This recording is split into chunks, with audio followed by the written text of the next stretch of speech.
Boa noite, irmãos. Tá dando para ouvir aí no fundo? Boa? Não?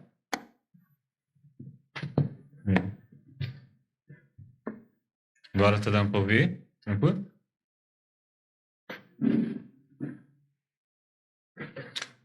Convidar os irmãos. A gente vai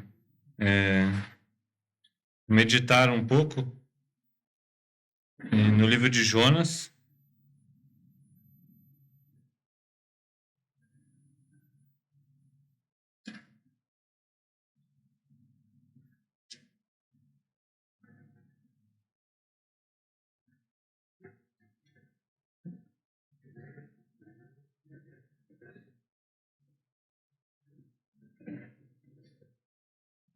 É um profeta, mas é um livro bem narrativo, né? Ele narra a história do profeta Jonas. Talvez, em outras oportunidades, a gente possa estudar os outros capítulos. Hoje a gente vai se ater somente ao primeiro capítulo, mas a gente sabe que a história é muito mais que o primeiro capítulo. O primeiro capítulo é uma introdução, mas a gente já consegue enxergar aqui alguns ensinamentos. E eu, pelo menos estudando, né, eu pude observar alguns pontos que eu não tinha observado antes, né? Às vezes a gente fica muito naquela história superficial, a historinha para criança, né, ali do Jonas, e acaba não prestando atenção em alguns detalhes que o texto nos mostra. Então, a história de Jonas, ele era um profeta, né? Nós vamos ler do versículo 1 ao 17, o capítulo todo. E logo nos primeiros versículos, eu não vou fazer a leitura toda, tá? Eu vou lendo e a gente vai comentando sobre. Não vou fazer a leitura toda de uma vez. A gente vai ler, mas vai ponto por ponto. No começo, os 2 primeiros versículos falam assim: E veio a palavra do Senhor a Jonas, filho de Amitai, dizendo: Levanta-te, vai à grande cidade de Nínive e clama contra ela, porque a sua malícia subiu até a minha presença. Bom, irmãos, aqui a gente vê o chamado de Deus ali para aquele profeta, né? O chamado para pregação do evangelho, para um trabalho missionário em uma terra que era longe de onde ele estava. Eu vi lá no mapa, é mais ou menos aproximadamente 800 quilômetros.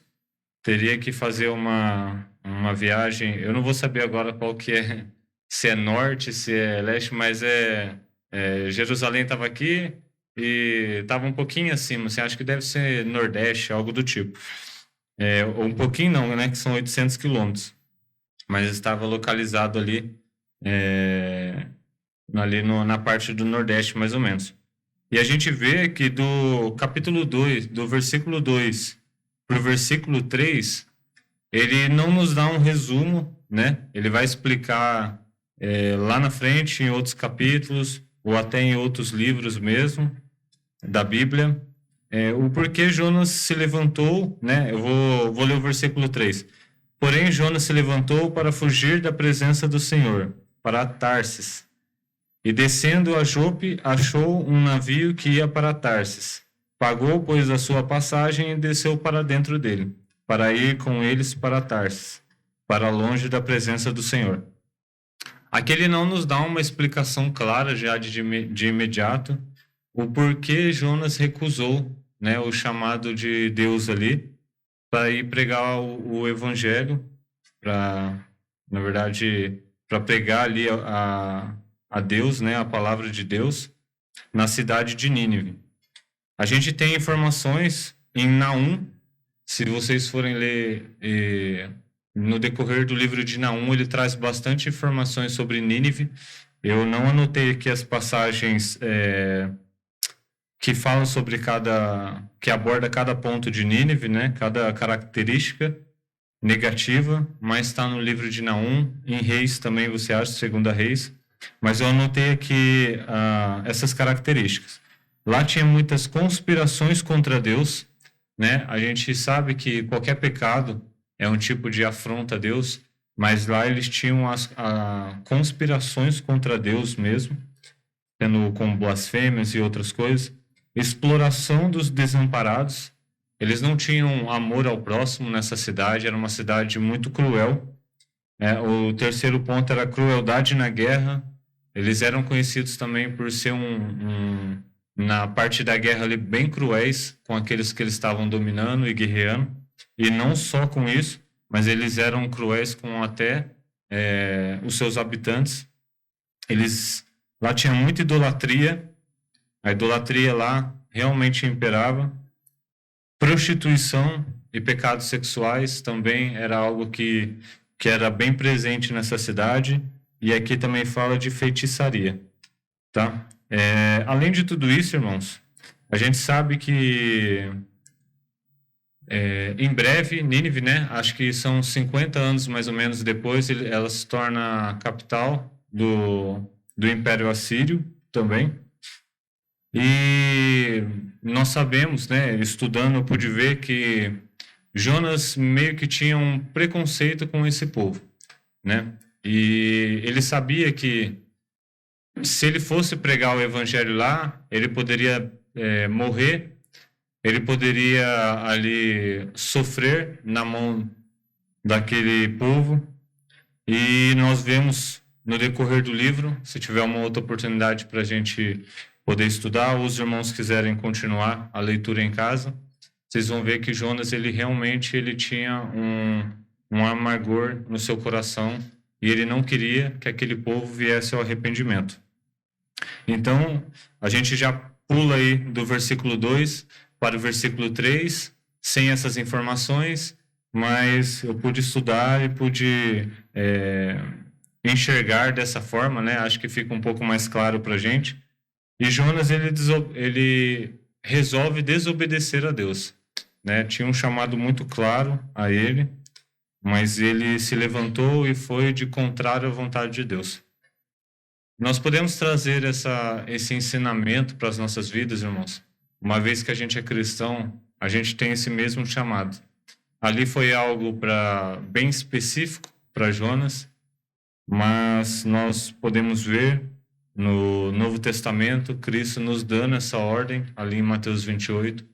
Seria o mesmo chamado que Deus tinha para Jonas aqui, porém com, vamos dizer assim, uma abrangência maior, que é pregar a palavra a toda criatura, seja de uma raça, acho que nem se fala raça, né? Mas seja de um povo diferente, ou não, né? Nós sabemos, estudando até Efésios, a gente já estudou junto e viu que realmente esses irmãos do passado, eles tinham problemas com outros povos, né?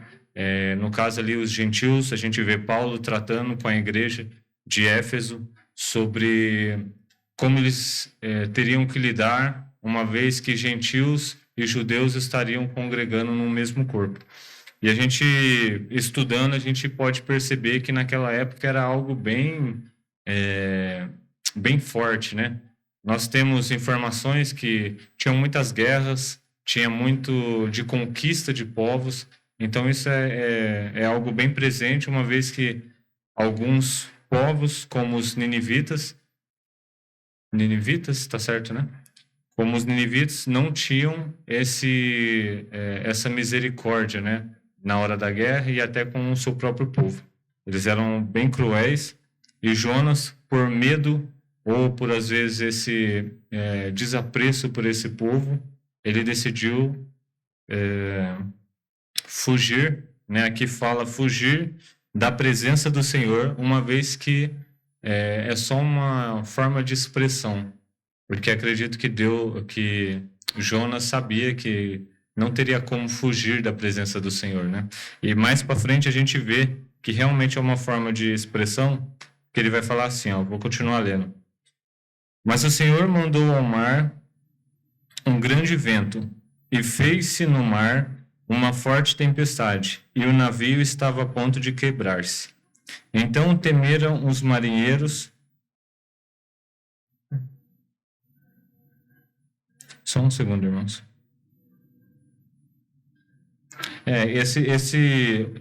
A outra parte que ele aparece aqui falando sobre fugir da presença do Senhor, está lá no final, tá? Então a gente não vai ver agora, mas a gente vai lá ver no final. Vou continuar a leitura aqui. Mas o Senhor mandou ao mar um grande vento e fez-se no mar uma forte tempestade e o navio estava a ponto de quebrar-se. Então ali Deus mandou uma forte tempestade e a gente pode entender que a descrição que ele passa do barco, né, e até ali por onde ele estava, que é essa cidade de Jope, é Jope mesmo? Cadê? Jope era um lugar onde eles faziam muito transportes de cargas, então bem provavelmente era um navio grande ali que eles estavam usando, não era assim um simples barco, né?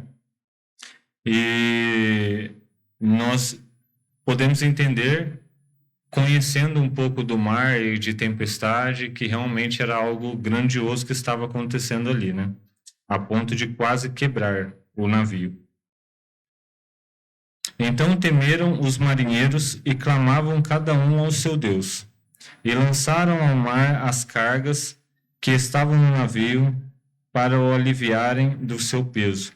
Jonas, porém, desceu ao porão do navio e, tendo-se deitado, dormia um profundo sono. Nesse momento, irmãos, nós vemos que ali dentro daquele navio havia pessoas de diferentes crenças, né? A gente pode ver que ele fala aqui que cada um rogou ali ao seu Deus aquilo que tinha fé, né? Uma vez que você está, imagino eu, no meio do mar com uma tempestade que está quase quebrando o navio, as pessoas, até mesmo um ateu, vai começar a clamar alguma coisa ali por uma salvação, né? A salvação daquele momento. E a gente vê, irmãos, que o pecado de Jonas, da desobediência a Deus, começa a causar danos a terceiros, né? A gente vê que eles, pela desobediência de Jonas, tiveram que deixar ali cargas, né? Que às vezes poderiam ser importantes para aquelas pessoas que estavam ali, às vezes poderia ser até o sustento de alguém, o ganha-pão, a forma de trabalho, e eles tiveram que se desfazer disso simplesmente porque Jonas desobedeceu, né? E Jonas, a gente vai... Só um ponto aqui que eu queria colocar para os irmãos é que, como é uma narrativa, eu tive pesquisando e tem muita gente que interpreta as ações de Jonas. O que ele estaria sentindo ali no momento, por que ele tomou certas atitudes, mas não baseado no que está escrito aqui, que a própria Bíblia ela não nos dá essas informações. Então eu não vou me ater a comentar com os irmãos sobre isso. Mas tem alguns que falam que Jonas poderia agir com desprezo, indo para o fundo do convés, ali no convés, né? Tem outros que falam que ele foi tomado de uma grande tristeza, quase que uma depressão, uma angústia, né? E nisso ele foi se deitar, mesmo naquela tempestade ali. Tem outros também que falam que ele já não tinha apreço à vida, porque se você está numa tempestade, onde o navio está quase quebrando, a gente pode ver que para aquelas pessoas abrirem mão, aqueles marinheiros abrirem mão das suas cargas que tinham ali, bem provavelmente não eram só cargas de custo baixo, né? Porque eles queriam diminuir o peso, então deve ter jogado muita coisa ao mar. A gente vê a preocupação deles em contraponto, Jonas indo se deitar, né? Então tem gente que fala que ele realmente já tinha aceitado ali uma possível morte ou algo do tipo e foi para o interior do navio. Eu não vou me ater a nenhuma dessas coisas porque a Bíblia ela não fala, e como é uma narrativa e o foco está em outra parte da história, então é só para os irmãos pensarem aí também. Ele foi se deitar e dormia um profundo sono. E o mestre do navio chegou-se a ele e disse-lhe: Que tens, dorminhoco? Levanta-te, clama ao teu Deus, talvez assim esse Deus se lembre de nós para que não pereçamos. Então aqui a gente já vê, né, o mestre do navio ali, indo até o convés, achando ali Jonas dormindo, né? E ele acaba questionando a Jonas o que ele tem para estar nessa situação, né? Não seria normal de alguém que no meio de uma tempestade estar dormindo, ainda mais quando a gente foca aqui na intensidade que era a tempestade. E ali ele chama, né, Jonas, encoraja Jonas a realmente clamar ao Deus dele, para que ele se lembre daqueles que estavam ali e que eles não, para que não pereçamos, né, para que eles não viessem a perecer. E dizia cada um ao seu companheiro, versículo 7, tá, irmãos?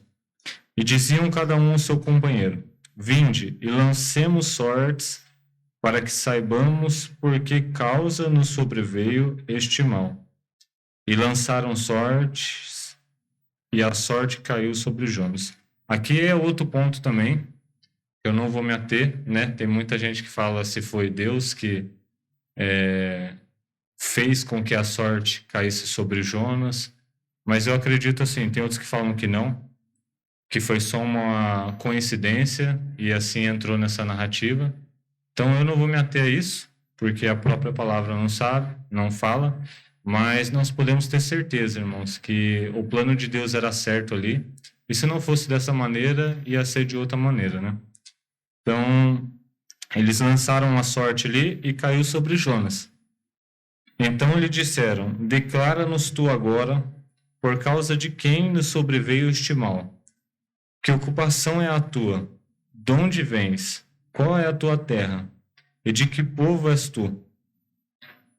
Eles queriam ali questionar como, bem provavelmente, eles eram supersticiosos, né? E lançaram essa sorte. Caiu sobre Jonas, juntou com que Jonas estava dormindo.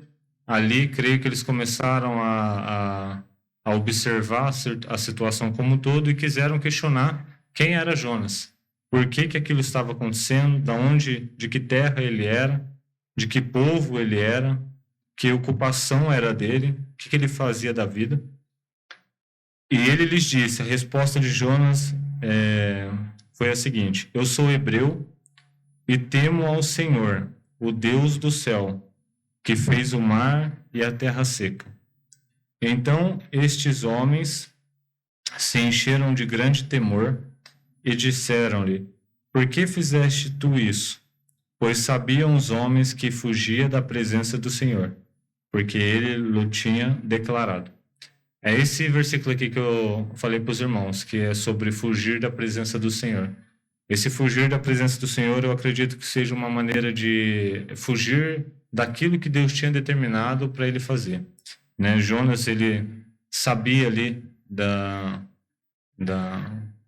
das características do Deus que ele servia, né? Que é um Deus onipotente, um Deus soberano que tinha poder sobre o mar. A gente vê em outros lugares da Bíblia Deus tendo poder sobre a natureza, Deus tendo poder sobre coisas que estavam totalmente além da força dos homens e da força do próprio acaso.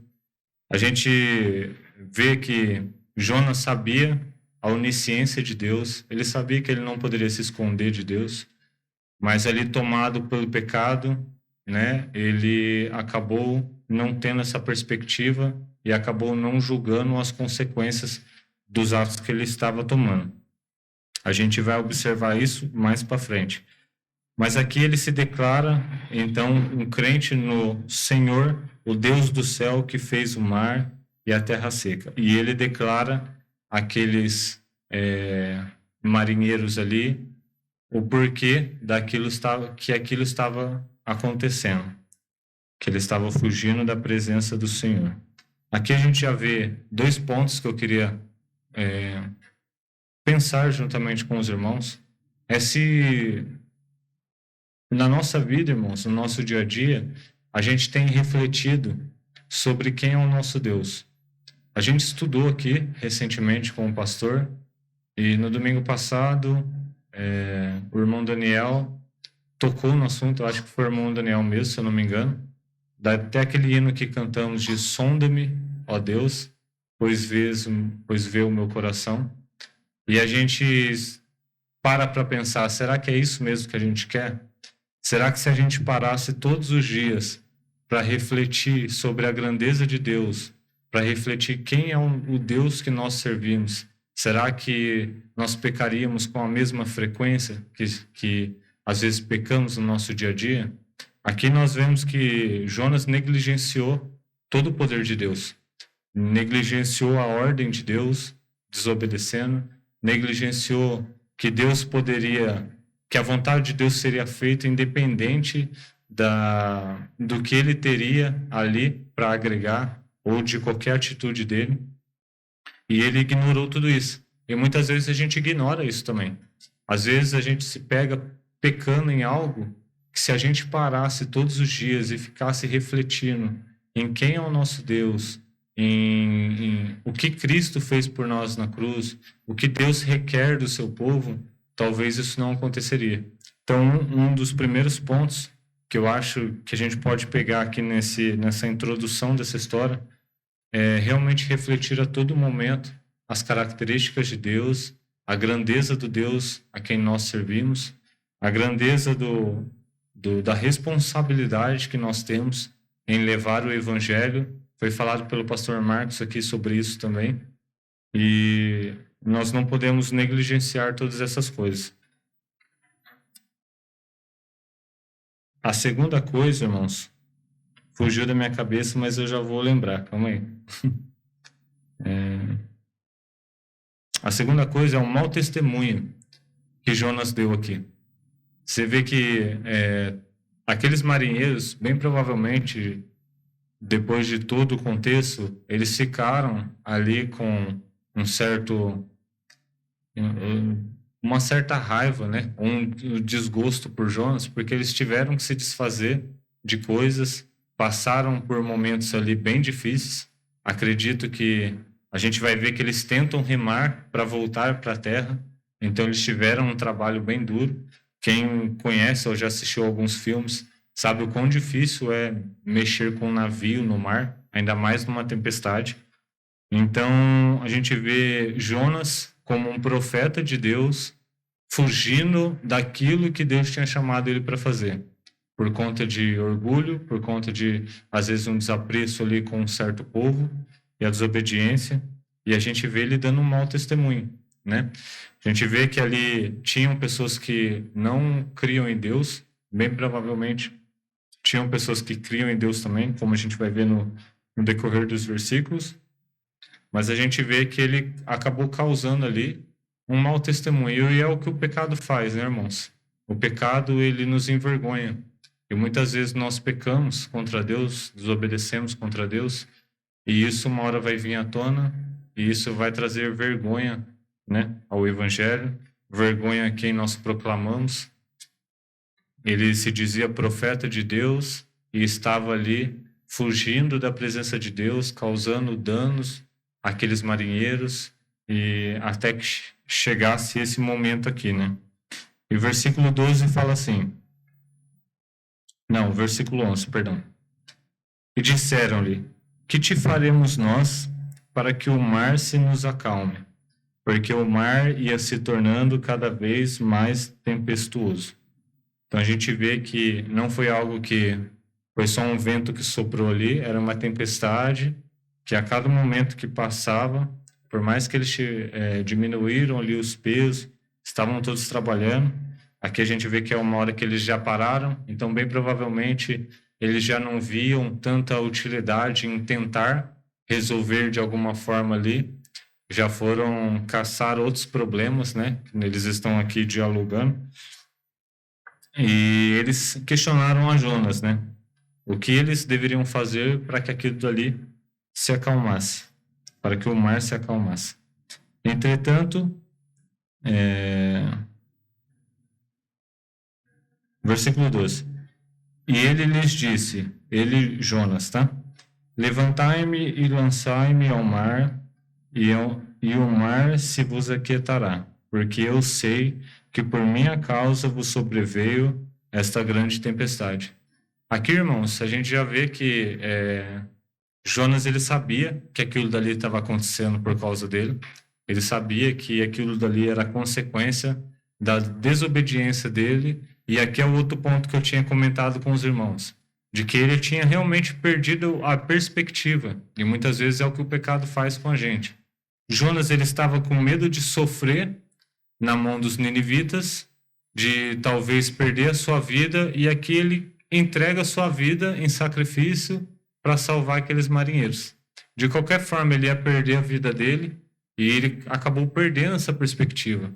Aqui ele fala para ser jogado ao mar. Aqui, bem provavelmente, ele saberia que ele morreria, né? Ele não sabia que ia ser engolido por um grande peixe.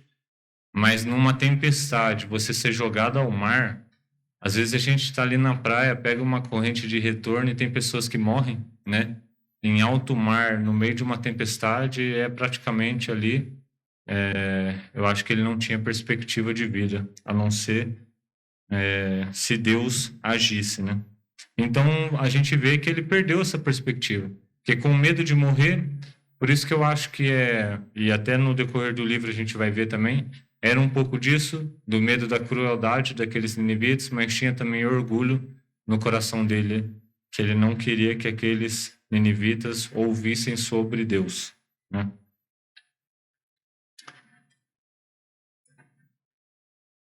Entretanto, versículo 13, entretanto os homens remavam para fazer voltar o navio à terra, mas não podiam, porquanto o mar se embravecendo cada vez mais contra eles. Então a gente vê que de começo eles recusam a proposta de Jonas e realmente tentam resolver de forma braçal, né, na força física ali, de tentar remar contra uma tempestade e chegar novamente à terra. E a gente vê que isso não deu certo, né? Pelo decorrer do capítulo e da história. A gente vê que por mais que eles tentassem ali, o mar ia se embravecendo cada vez mais contra eles. Então, acho que eles chegaram ali à conclusão de que aquilo não levaria eles a lugar nenhum. Versículo 14. Então clamaram ao Senhor. Aqui a gente já vê que tinha alguns ali que realmente criam em Deus, né, no Deus verdadeiro. Então clamaram ao Senhor e disseram: Senhor, nós te rogamos que não pereçamos por causa da alma deste homem, e que não ponha sobre nós o sangue inocente, porque tu, Senhor, fizeste como te aprouve. A gente vê aqui que eles realmente, antes de jogar Jonas ao mar, de realmente entender, eles chegaram ao consentimento de que aquilo dali estava acontecendo porque Jonas tinha desobedecido um Deus que é todo-poderoso. Então ali a gente já viu a característica da soberania e o poder de Deus sendo vista por aqueles homens ali, sendo vista pelos marinheiros, e eles decidem jogar Jonas ao mar, que é o versículo 15. E levantaram a Jonas e o lançaram ao mar, e cessou o mar da sua fúria. Então a gente viu que realmente Jonas, né? Aqui a palavra não fala, mas nos versículos anteriores ele se ofereceu a isso. Então acredito que ele não tenha resistido, né? A Bíblia também não fala sobre isso. E aqueles homens, como uma última tentativa ali, creio eu, depois de tentar tudo e ver cada vez mais a tempestade ficando mais forte e o mar ficando mais bravo também, eles decidiram a jogar Jonas no mar. E quando jogaram, cessou a tempestade. Então a gente vê que, por um lado, toda essa situação, e a gente vai ver no versículo 16, toda essa situação levou pessoas a glorificar o nome de Deus também. Porque uma vez que está uma tempestade e Jonas foi jogado ali, e eles sabiam que Jonas estava desobedecendo a Deus, ali o nome de Deus foi exaltado, né? Porque eles viram que era um Deus todo-poderoso que tinha poder até mesmo ali do controle da natureza, né? Da tempestade, do mar. E o versículo 16 mostra isso pra gente, porque fala assim: temeram, pois, estes homens ao Senhor com grande temor, e ofereceram sacrifícios ao Senhor e fizeram votos. Né? Então a gente vê que realmente essa desobediência de Jonas, no final das contas ali, ainda acabou que por mostrar o poder de Deus, a glória de Deus, Deus foi glorificado ali por aqueles que estavam ali, né, no barco. Não falam se foi todos, mas usa aqui no plural, então a gente sabe que pelo menos mais de um foi. E eles ofereceram até sacrifício ao Senhor e fizeram alguns votos. No versículo 17 a gente encerra,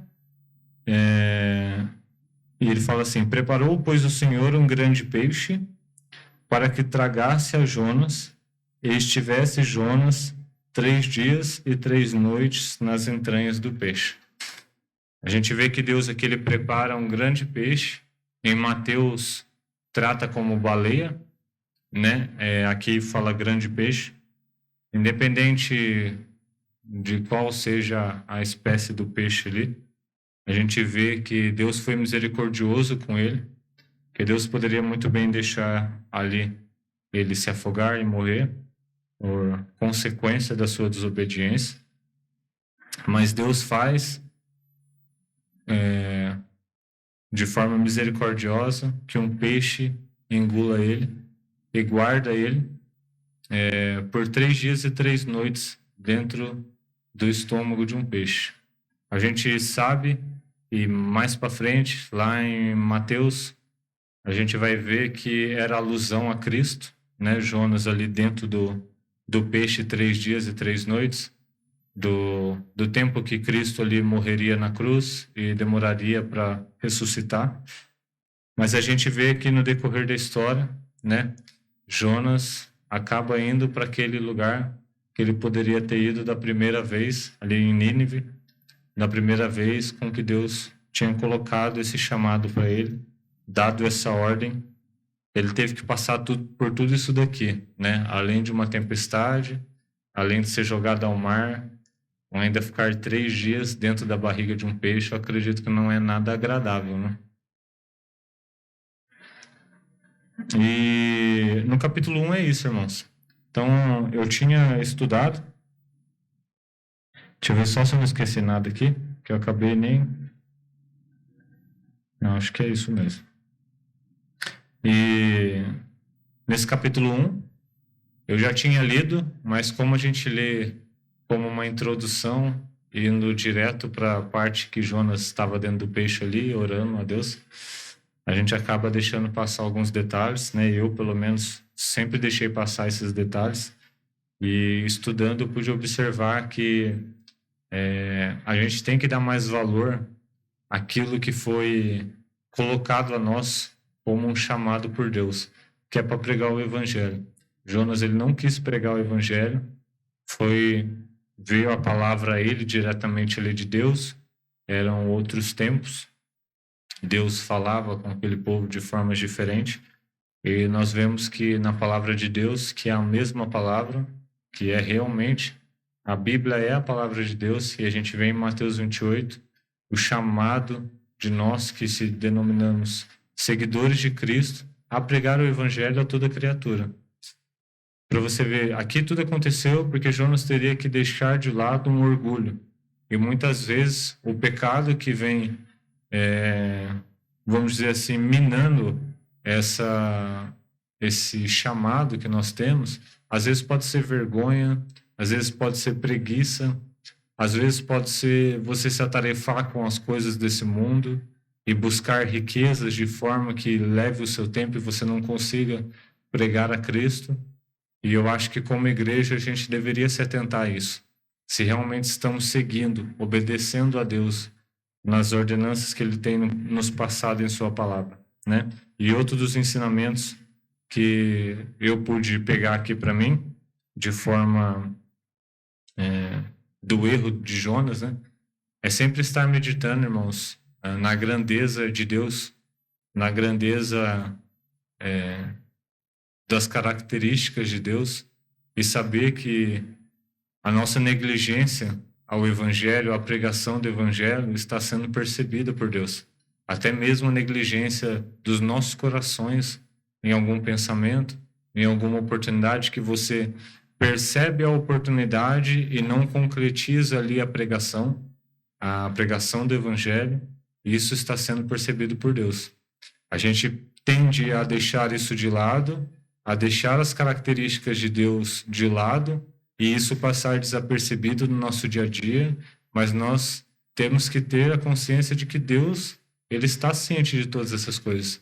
Deus sonda os nossos pensamentos, sonda o profundo dos nossos corações, sabe de todas as coisas, nenhum fio cai da cabeça sem a permissão de Deus. Isso não é figura de linguagem, irmãos. Quando fala que Deus sonda os nossos corações, isso não é uma maneira de aumentar algo. Deus realmente sonda os nossos corações. Ele sonda as intenções por trás das nossas atitudes. Então a gente tem que sempre meditar realmente nesse Deus, na sua grandeza, na sua misericórdia em ter salvado pecadores desobedientes, né, que mereciam a condenação, e de forma com temor e tremor, realmente seguir aquilo que ele tem nos deixado na sua palavra como ordenança, como chamado, tá bom? Que os irmãos possam ser edificados por esse texto, por essa história. Eu até convido os irmãos a lerem o restante do livro. É bem pequenininho, são 4 capítulos, é mais uma página. Vocês vão ver que Deus agiu muito ali, exortou a Jonas, ensinou a ele, teve misericórdia ainda da vida de Jonas. E quem sabe numa próxima oportunidade a gente continue meditando sobre esse profeta, tá bom? Deus abençoe.